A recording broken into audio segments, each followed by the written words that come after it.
ठीक आहे, येतो 5 मिनिटात. सत्या, कुठं चाललास तू? समजा घरात शोधून आली मी तुला. आता किती वेळ झाला तुझ्यासाठी जेवणाची वाट बघत बसले होते, आणि तू इथं बॅकग्राऊंडला बसलास वय. माझ्या लेकरा कोकरा वागरा, मी माझ्या हातनं समजा स्वयंपाक बनवलाय. चल जेवण केलं शिजवून नको. मम्मी, मला कुणाच्याच हातचं जेवायचं नाही. हे बघ सत्या, तुझा जो काही राग असेल का नाही ते तू माझ्यावर काढ. असं जेवणावर आकाडू नकोस. चल 2 घास खाऊन घे. चल सत्या, माया, आता त्याला कितीही विनवण्या केल्या तरी काहीच उपयोग होणार नाही. एकतर त्याच्या आयुष्यातलं सुख हिरावून घेतलंस, त्याच्या जखमेवर मीठ चोळलंस, आणि आता त्याच्या जखमेवर फुंकर मारायला लागलीस. हो चित्तरकार, तुम्ही नका प्रवचन देऊ मला. मी जी काही केले ना ती माझ्या लेकाच्या भल्यासाठीच केले. उगा मला शिकवू नका तुम्ही काय. माया, अगं ज्या व्यक्तीसोबत त्याच्या आयुष्याचं भलं होणार होतं त्याच व्यक्तीला त्याच्या आयुष्यातून दूर केलंस तू, आणि आता त्याच्या सुखी संसाराची स्वप्न रंगवतेस.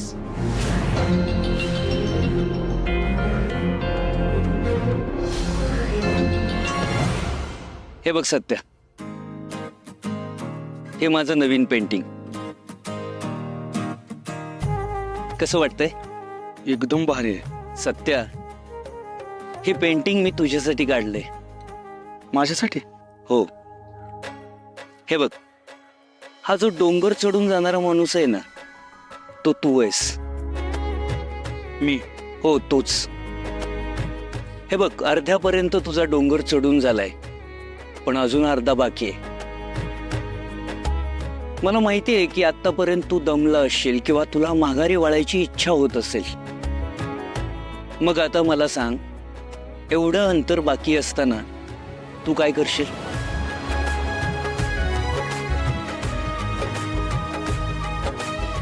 माहित नाही, पण सध्या तरी असं वाटतंय पण जिथं थांबलोय तिथंच वाटत शांत बसावं. अरे काय सत्या, एवढ्या लवकर कसा हार मानतोयस तू? इकडं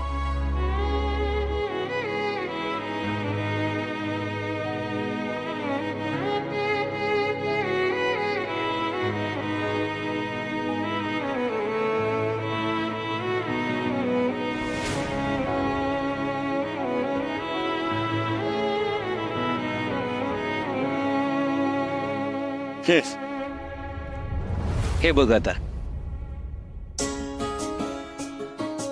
आता या डोंगरावर जी मुलगी आहे ती मंजू आहे. ती तुझी वाट बघते. आता काय करशील? विषय आहे का पप्पा? जर वाघमारे माझी वाट बघत असतील ना, तर ऊन वारा पाऊस सगळं झेलून वर जाईन मी. हे बघ सत्या, तू अर्धा डोंगर पार केलंयस, आता फक्त एवढंच अंतर बाकी आहे. अशी हार मानू नकोस. सत्या, माझं तुझ्यावर कधीच प्रेम नव्हतं, आणि आता तुला तुझं उत्तर मिळालंय. निघा ताई. पप्पा, वाघमाऱ्यांनी त्यांच्यासाठी डोंगर चढायचा हक्क ठेवला नाही मला. अहो, त्यांनी घरातून सुद्धा बाहेर काढलं मला. त्यांच्यासाठीच तिथे गेलो होतो मी, त्यांच्या आत्याला जाब विचारायला.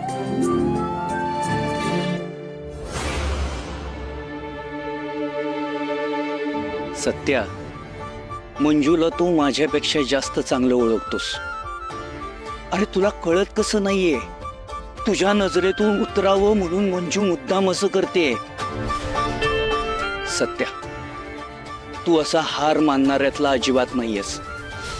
सगळा सातारा तुला वाघ म्हणून ओळखतो, वाघ. आता जा आणि तुझ्या हक्काचं प्रेम मिळव. मला चांगलं माहितीये की मंजूचं सुद्धा तुझ्यावर खूप प्रेम आहे. आता तुला फक्त तिच्या नकारामागचं कारण शोधावं लागेल. सत्या, अरे प्रेम एवढ्या सहजासहजी मिळत नाही. त्यासाठी खूप संघर्ष करावा लागतो, आणि त्यातच खरी मजा असते.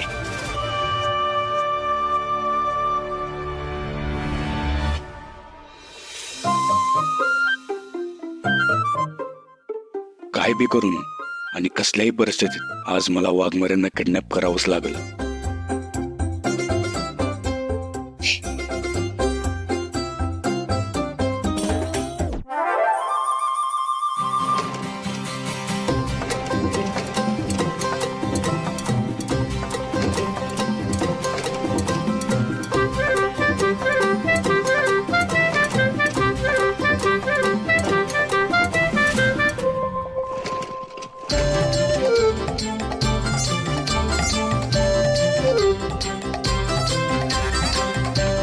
अरे वाघमारे चालत पोस्टल स्टेशनला. चालू कर लवकर. अरे टिका मारते चालूच नाही झाल्या. हात आता तुटून पडलं माझा खाली.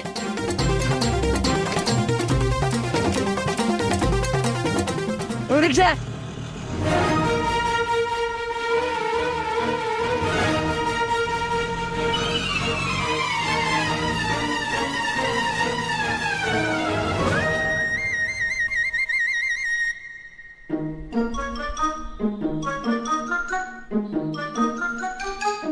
पलमा चालू कर की.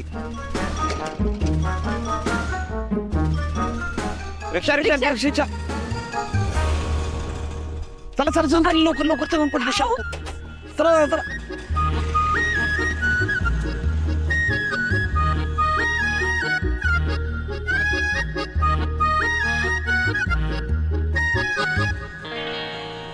रिक्षा जा रिक्षा. अहो त्याचा मला जायचं उशीर होते. अहो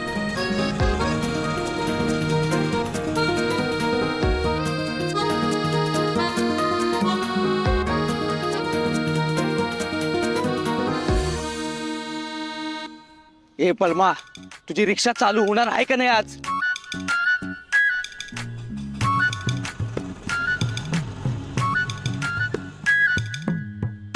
पोलीस स्टेशन चला.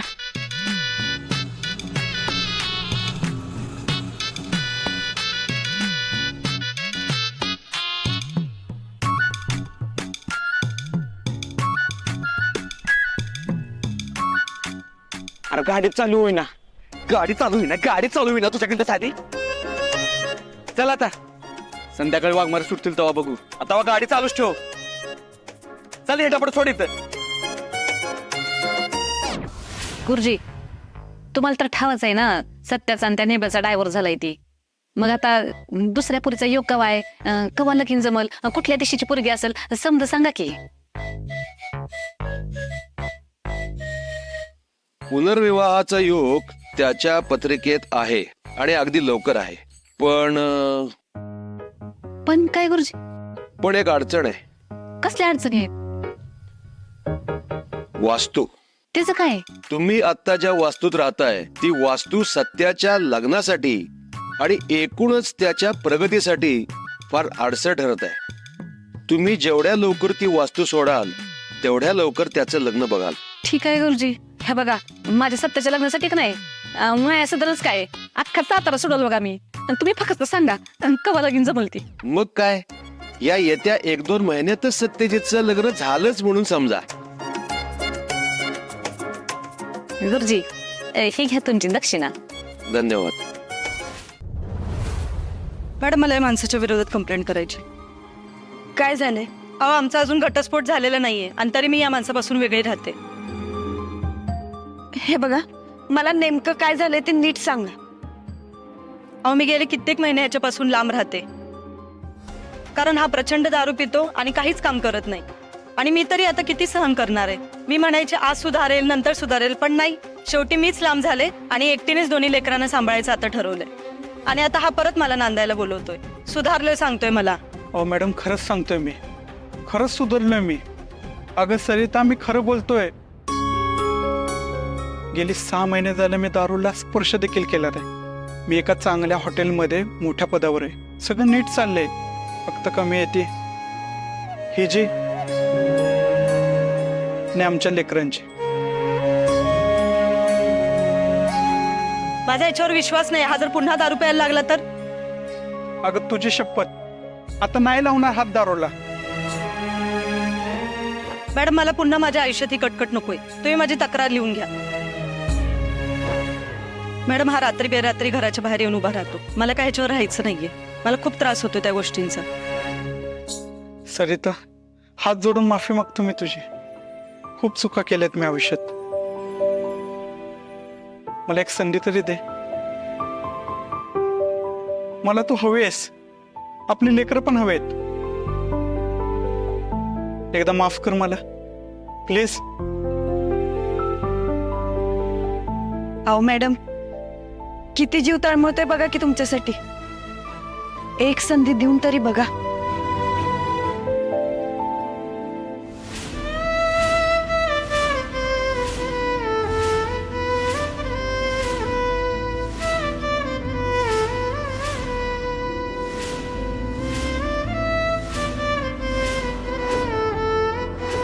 आणि तसंही आपल्यावर जीवापाड प्रेम करणाऱ्या व्यक्तीला एक संधी देणं प्रत्येकाच्या नशिबात नसतं.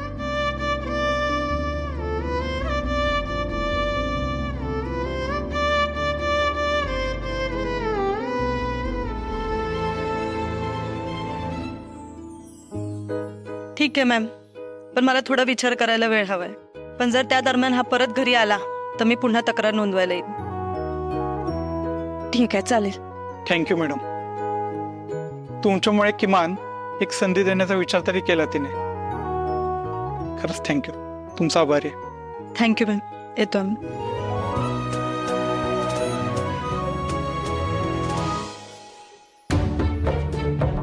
ही मंजू अशी का बघतेय? ही खरंच सत्याच्या प्रेमात तर नाही पडली आहे ना?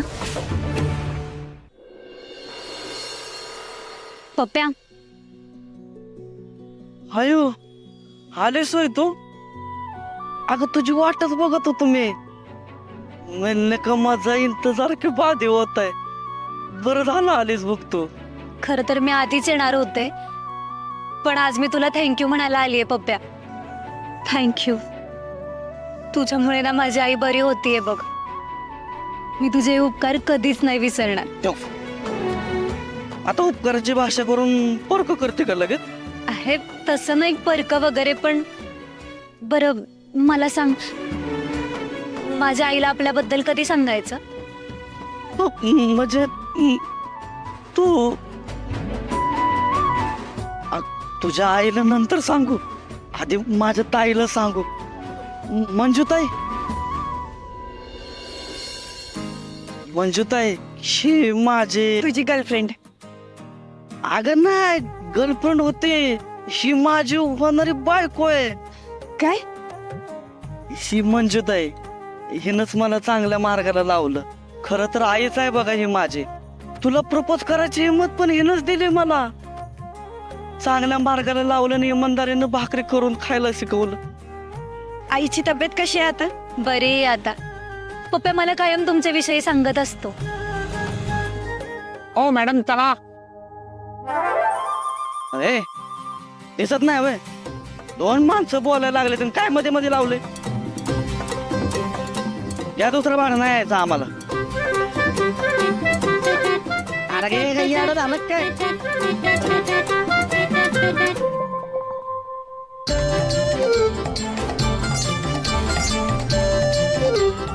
बलमा दादा तू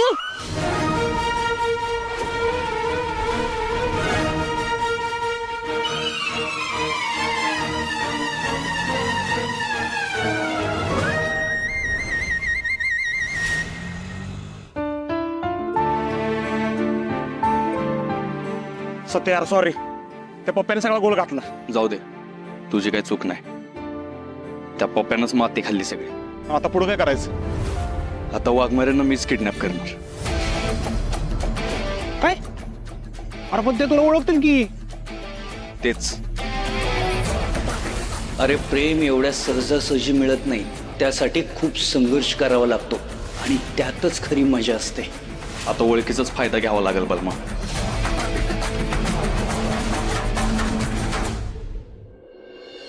तुला काय एवढं महत्वाचं बोलायचंय आमच्याशी जे तू घरी येऊन बोलू शकत नव्हतीस? अहो मी ती आत्ता तरडे गुरुजीसनी भेटली ना आणि सत्याची कुंडली दाखवली. आणि तर ती म्हणलं की सत्याच्या राजकीय कॅरियरसाठी का नाही लई अडचणी आहेत. म्हणजे सत्याच्या आयुष्यात पुढे पावलं पावले अडचणी आहेत, म्हणून आपल्याला घर बदलावं लागल. जर नाही बदललं का नाही तर सत्य अडचणीत येऊ शकतोय असं सांगितले त्यांनी. म्हणून का नाही मी घर विकायचा निर्णय घेतलाय. काय माया, तुला कळतंय का तू काय बोलतेस ते? मम्मी, मला माहिती आहे तुला एक घर का सोडायचं आहे ते. त्या घरात वाघमाऱ्यांच्या आठवणी आहेत. त्या आठवणीत मी रमू नये. नव्या घरात गेल्यावर सगळं काय ठीक होईल, मी सगळं काय विसरून जाईन असंच वाटतंय ना तुला? पण एक गोष्ट लक्षात ठेव, किती पण घरं बदल, घरं काय अख्खं गाव जरी शिफ्ट केलंस ना तरी मला काही फरक नाही पडणार. माझ्या मनात वाघमाऱ्यांची जी जागा आहे ना ती पोलीस नाही काढू शकणार, देव सुद्धा काढू नाही शकणार. त्या नेबरचा काय संबंध इथं? सांगितलं ना तुझ्या कॅरियरसाठी चांगला नाही म्हणून निर्णय घ्यायला लागले मी तो. तुला काय करायचं ते कर, मला नाही फरक पडत. आज वा रे माझ्या वाघा, शाब्बास, मला तुझ्याकडून हीच अपेक्षा होती. माया, तुला जे हवं ते कर, पण त्यांनी काहीही फरक पडणार नाही, एवढं लक्षात ठेव. कोणाला पडू नाही तर न पडू, पण माझ्या सत्याच्या आयुष्यात नवीन काय घडणार असेल का नाही तर ही माया सुर्वे नवीन घरात एंट्री करतच असते.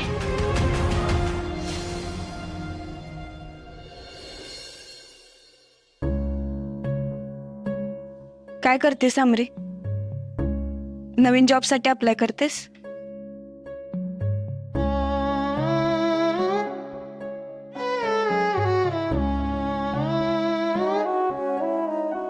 राग आलाय माझा?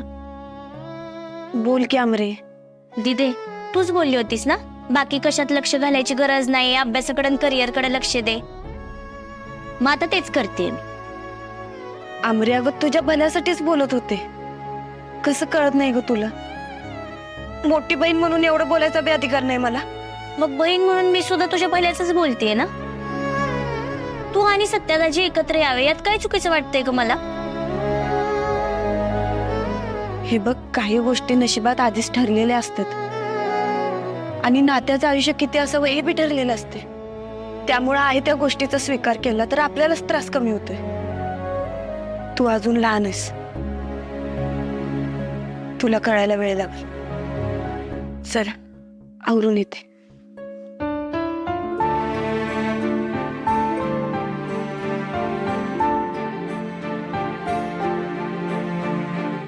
दिदे, मला एवढंच वाटतंय की काहीतरी चमत्कार व्हावा आणि सत्यादाजी आणि तू एकत्र यावे.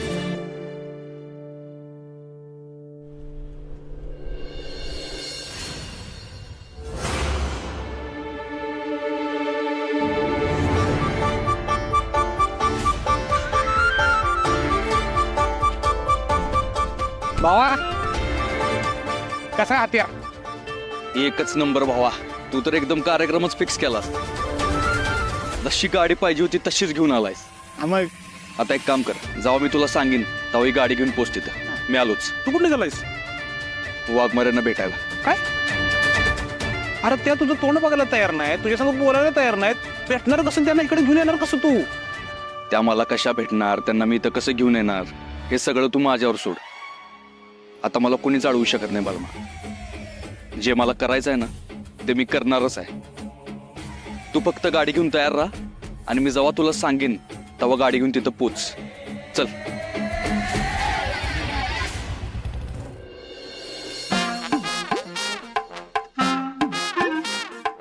कसं झालंय जेवण? जान, एकदम तुझ्यासारखं गोड, फक्त गोडात मीठ थोडा कमी आहे. पण काय तर चालेल. ठीक आहे, थोडंच कमी आहे ना, मग ठीक. ऍक्च्युली नेहमीच असतं, पण आता काय. उद्यापासून ना स्वतः जेवण बनवायचं. सॉरी बे, माय मिस्टेक. आतापासून आळणी जेवण जेवायची सवय करतो, ओके? पण आता थोडं मीठ दे ना प्लीज. उठून घे स्वतः.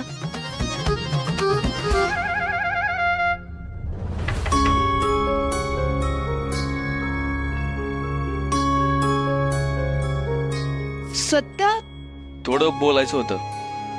येऊ का? ये.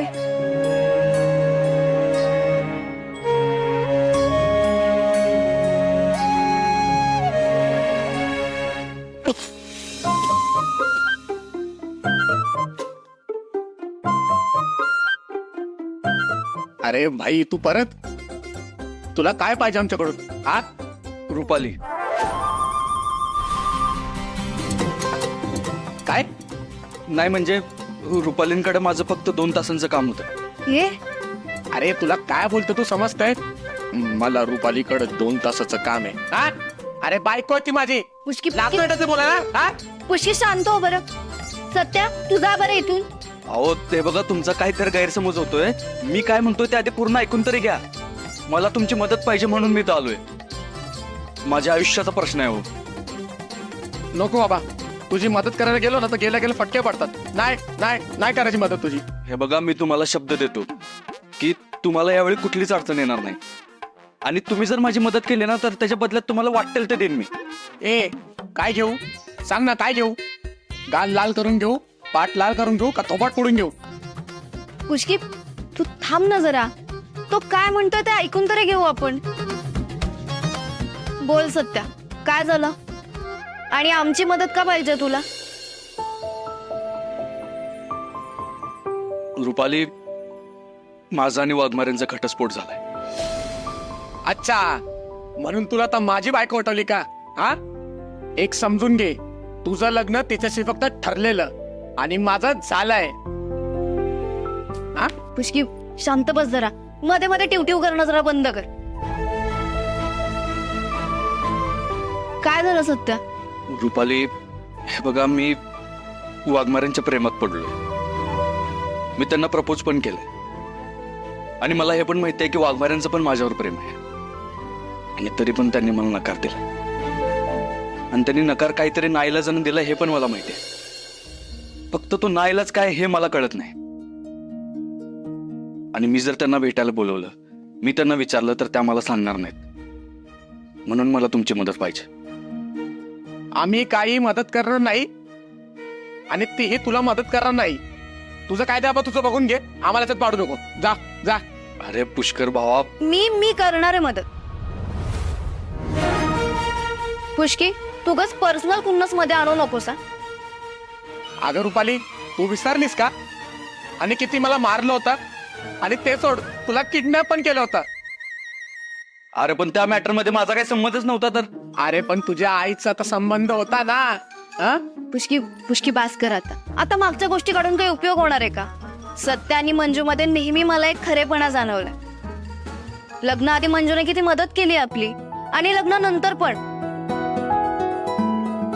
उलट ह्या सगळ्यात माझ्यामुळेच पडली आहेत. आणि आता जर सत्या मंजू मध्ये माझ्यामुळे काही चांगलं होणार असेल तर मला आवडेल तुमची मदत करायला. सत्या, तुला फक्त मंजूला भेटायचं आहे ना? म्हणजे बाकी काही गडबड नाही आहे ना?